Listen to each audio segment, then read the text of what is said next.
That's what he said, and that's what I See, do. there you go.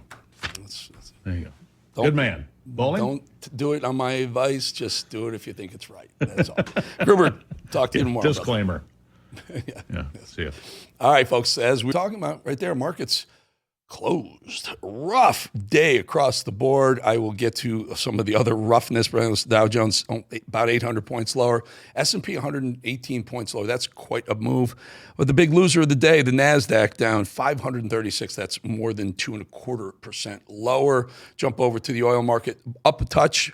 Not much, 16 cents. We're good. We're still in the $58 range, under $59. We're good with oil. It's about the only good thing we're seeing right here. Gold continues at almost $4,200 now. It's down a little bit today. And this is the one that just has me baffled, has us all baffled. Cryptocurrencies, Bitcoin dropped below 100, not just dip below 100 this time. It's trading 98,000, maybe even on its way a bit lower. So I don't know. Tough day on the markets, in the markets, as we say, or I used to say when I was in the markets. My next guest, a former CIA covert operations officer and now CEO of Portman Square Group. He is also the host of a daily podcast called, by the way, this is a great podcast, folks, The President's Daily Brief. You got to not only just watch or listen to it, you sign up for it too, subscribe to it. Happy to have Mike Baker back on the show. Mike, Venezuela, all the talk about Venezuela. I think you've spoken about this on the podcast as well.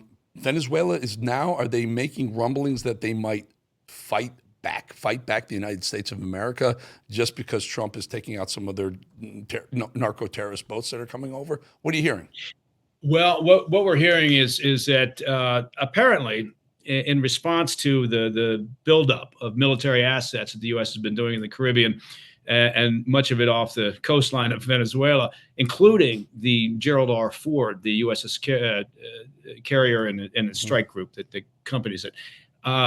It looks like Maduro's plan is his officers and his military, such as it is, they know they can't go toe-to-toe, right, with the U.S. military. That's obvious.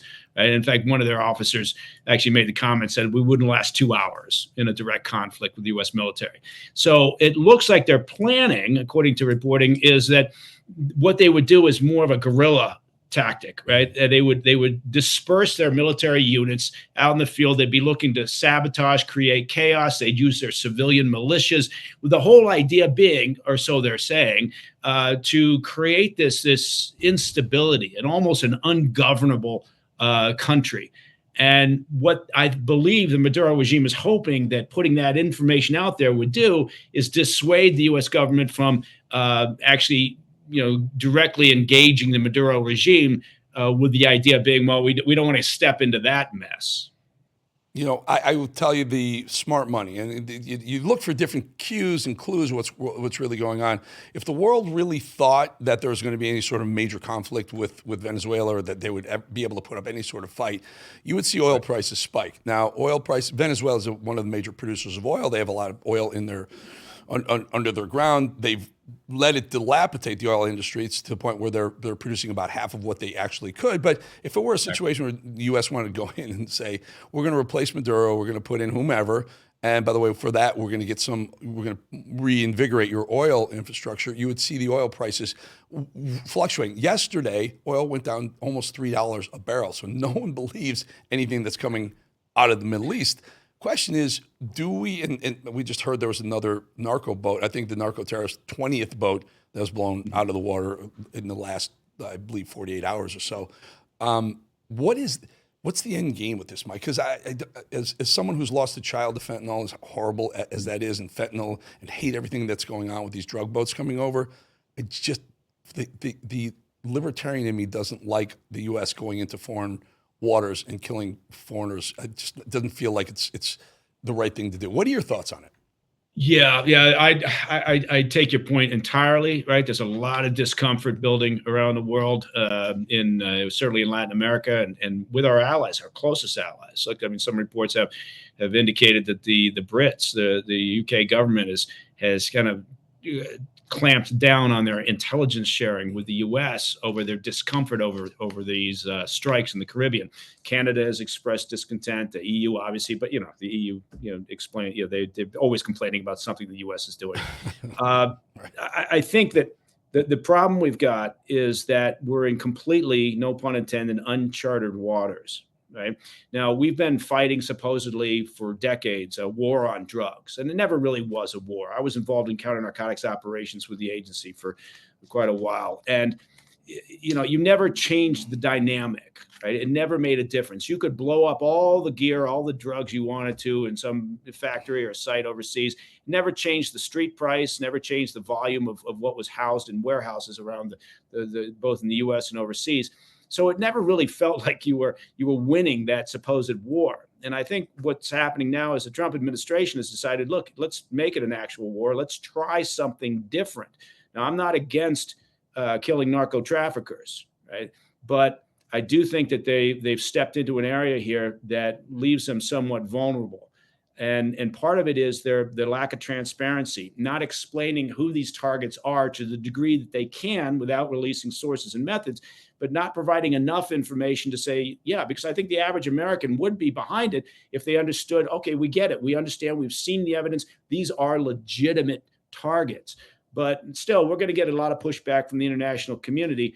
And whether we care about that or not, Secretary of State Marco Rubio just finished the G7 meeting, and he basically told the attendees there, we don't need a permission slip from the international community to protect national interests here in the U.S.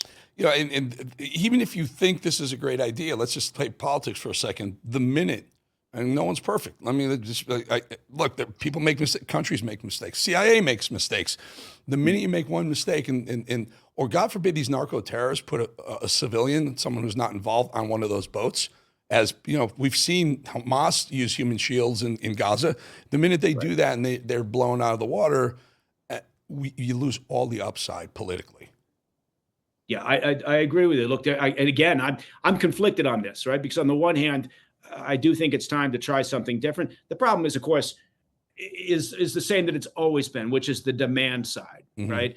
We do a terrible job of trying to lessen that demand. And as long as that demand exists, look, these narco traffickers are going to find ways to adapt. And so I think the problem is if the Trump administration believes that killing some of these traffickers and blowing some of these vessels out of the water is going to stop the flow of drugs, is going to somehow make these traffickers think, well, maybe we should get into a different line of work. They're mistaken, because as long as the demand is there, the money is just too significant for them to change. Well, moving over to Ukraine, we haven't heard much from Ukraine, Russia. I did hear that Russia was amping up their attacks, and the air defenses aren't, I guess, up to speed or not performing the way that they had hoped they would. What do you know? What do you hear about? I guess a lot of that equipment's our assets that we're sending to Ukraine, right? Yeah. Part of this is just the intensity of the barrages, the missiles and drones that Russia's sending. They've intensified those barrages. And parts are overwhelming them. Part of it is a very simple explanation, which is the weather, right? The snow, the cloud cover, the weather conditions can make it more difficult to intercept or identify and intercept the drones in particular. But this is a serious issue. Now, something else that, since you brought up Ukraine, that I think it's important for folks to concentrate on, and we've been covering this the past day or so on the President's Daily Brief, and there's a shameless plug, is that there's a scandal that's growing in Kyiv right now involving their energy sector. It looks like, at least according to the Anti-Corruption Bureau in Ukraine, looks like there's about $100 million kickback scheme where money was being siphoned off, the contracts were being inflated, and all of this was within their energy sector. And of course, their energy sector is having massive problems. They've got rolling blackouts. And this is touching very close to President Zelensky, because it involves one of the key players was one of his ex-business associates, a guy named Timur Mindich, and he's now fled the country. So people should keep an eye on this, because this scandal is becoming quite an issue, and it could impact EU and U.S. support, because, of course, Ukraine has a history of corruption within their government. So very important to point out, and you were with the CIA, Ukraine has always been known as the money laundering capital of Eastern Europe, right? And now all of a sudden we're surprised when we're sending $200 billion over there, and all of us, we have Democrats going in there, Lindsey Graham, and Democrats Chuck Schumer going over to Ukraine, shaking Zelensky's hand. Wow, there must be a lot of that going on. I can't imagine down the road what we're going to find out. Yeah, we never really did, get to the bottom of past corruption scandals in Ukraine. Zelensky came to office saying, "I'm going to stop this cycle. We're going to prevent future corruption." But you've got a chaotic situation. You've got billions of dollars flowing in to a government that has had corruption in the past. If anyone thought that somehow there was going to be accountability, 100%, or that you were going to reduce the risk of corruption and graft, they were seriously either naive or just ignorant of the ways that things work in the world today. So there's not the transparency that we need. I think a lot of people have been clamoring over the past, 2-3 years here in the U.S., certainly saying, okay, we understand, we want to be sympathetic, we want to support Ukraine, but we also want accountability.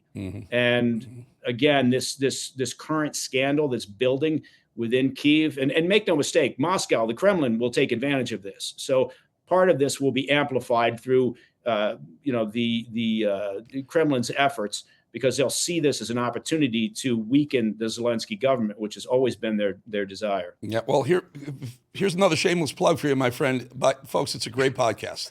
President's Daily Brief, Mike Baker, the host of that for quite a while, and it's awesome. Always good. Mike, good to have you on, my friend. We'll talk to you again soon. Thank you, Eric. Take care, man. Appreciate All right. Hey, folks, I'm wearing the shirt because the edge is exploding. It's exploding because of you. Your viewership means everything to me. You're subscribing at a rate that most new YouTube shows would take 4 to 5 years to get to, and we've done it in less than 60 days because of you. Take a look. Patrick Bet-David is a huge, huge personality in the space of getting ahead, of success, of grit, determination. He came on the podcast this week, dropped today, this morning. Here's a little snippet of it. This is important. Yeah. How do you go from, I want to be successful, I want to prove them wrong, but there's this party going on over here, and I really enjoy it right now. How do you get yourself back on that path? Well, I mean, listen, the prosperous path. Well, pre me going to the Army, I partied 6 days a week, okay? And legit, I was the guy you wanted to party with. We would have a lot of fun together, right? And I was very committed to that life. And then I joined the Army. There is so much in that interview that you probably, he has a huge fan base, 9 million subscribers across all his shows. If you didn't know a lot about Patrick Bet-David, you're going to find a lot about what makes Patrick Bet-David as successful as he is, one of the most successful YouTubers around. Do me a favor, hit that screen right there. Just take your phone, put your camera on it, QR code, sign up, you press the yellow button. It will never be charged a dime. It's not for marketing. It's just to show YouTube that we're part of a platform that's growing like crazy, folks. Thank you for your viewership. Thank you for your support. Or just go to YouTube and say, @EricBowlingTheEdge. YouTube, @EricBowlingTheEdge. Subscribe. I appreciate you. Thank you for your viewership. Thank you for your support. And especially thank you for subscribing. We'll be back 2.5 minutes.